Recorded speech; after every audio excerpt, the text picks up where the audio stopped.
From about 15 to about the age of 18, I struggled with some really, really difficult issues, which is part of which led me to getting pregnant in the first place, was sort of that desperate need for approval and not really knowing, suddenly going from not being a sexual person to being seen as very sexual almost overnight with really no mental or emotional capability to deal with that.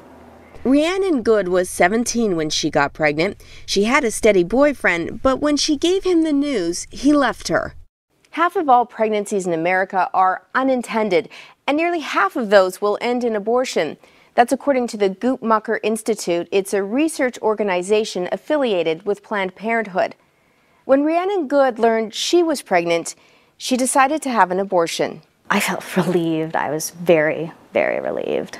Research shows most women feel relief following an abortion. One UC Santa Barbara study followed post-abortive women for 2 years. 72% of women reported more benefit than harm from the abortion. Only 1% had signs of post-traumatic stress disorder.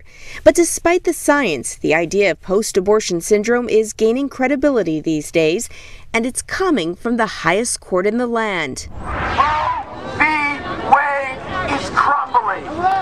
In April, the Supreme Court upheld a 2003 ban of a specific late-term abortion procedure, dubbed partial birth abortion. It's a procedure rarely used, accounting for less than 1% of all abortions. But in the court's decision, Justice Anthony Kennedy wrote, some women feel regret following abortion and can suffer from depression and a loss of self-esteem. Some studies say that may be true for some women, but they are in the small minority. Well, it was really shocking to see that anti-choice rhetoric could find its way into a court decision when he also recognized that there was no scientific medical evidence to support it. Amy Everett is the state director of NARAL Pro-Choice California, an advocacy group for women's reproductive rights. She says the Supreme Court quoted a brief submitted by a fringe group called Operation Outcry, a group that claims women turn to drugs, alcohol, and are often depressed after having abortions. You know, they're out there and they're like this incredibly vocal minority, and they do things to grab headlines, and they do things to put the most horrible framework around women's private decision making out there. And the really important thing, especially for the pro-choice movement, is not to have our agenda set by these fringe people who actually don't represent the majority of Americans in any state in the country, but to actually, for the pro-choice movement, to actually focus on what we do best and what we wish that these groups would work with us on, which is to reduce unintended pregnancy so we could all work together to reduce the need for abortion. In Beverly Hills, at Ms. Magazine headquarters, the magazine founded by feminist Gloria Steinem, there is a campaign on to take abortion out of the closet, a campaign that has thousands of women declaring they had abortions without regret, shame, or guilt. We felt that we had to wake up the country and put the woman back into the picture. It's women's lives and their health that is at stake in this debate. And so last year, the magazine asked women who had abortions to come forward and publish their names in the magazine.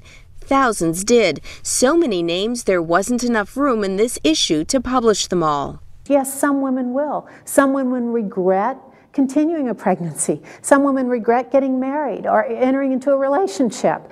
But to take away a safe medical procedure that saves more women's lives and their mental health and their ability to continue living on these so-called studies, which have been disproved time and time again, is so irresponsible. That's why this Supreme Court decision in many ways was irresponsible. It took as dogma anti-abortion literature and conclusions and incorporated those into a Supreme Court decision that governs all of us. The harshest criticism of the court's decision comes from the court itself. Justice Ruth Bader Ginsburg, in her dissenting opinion, she wrote the court's own words revealed its bias.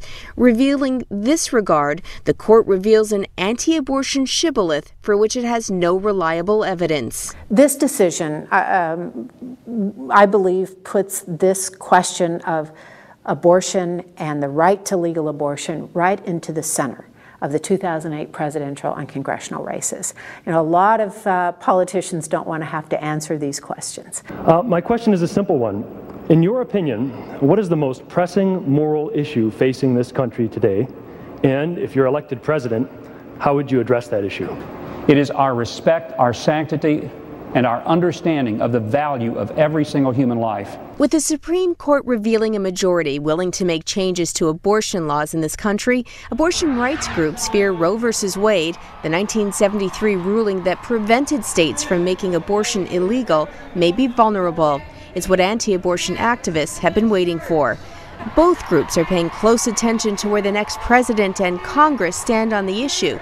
The partial birth abortion ban may just be the call to arms for both sides. The fact that these people are gaining credibility, saying that, you know, abortion is morally wrong and women regret it and it's going to ruin your life, I think the fact that that's gaining credibility makes me feel almost obligated to share my story and say, no, there's people out there that are doing just fine. She says, there's nothing good in there. Rhiannon Good is 29 now. She's married, a college graduate, a writer, and a campaign manager for Planned Parenthood, a group she says gave her support when she needed it most.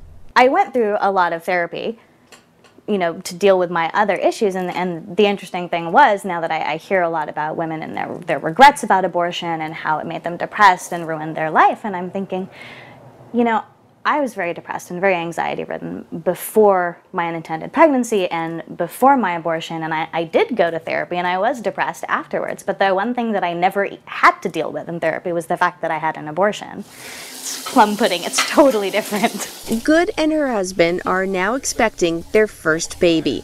Good says she's moving forward in her life with no regrets.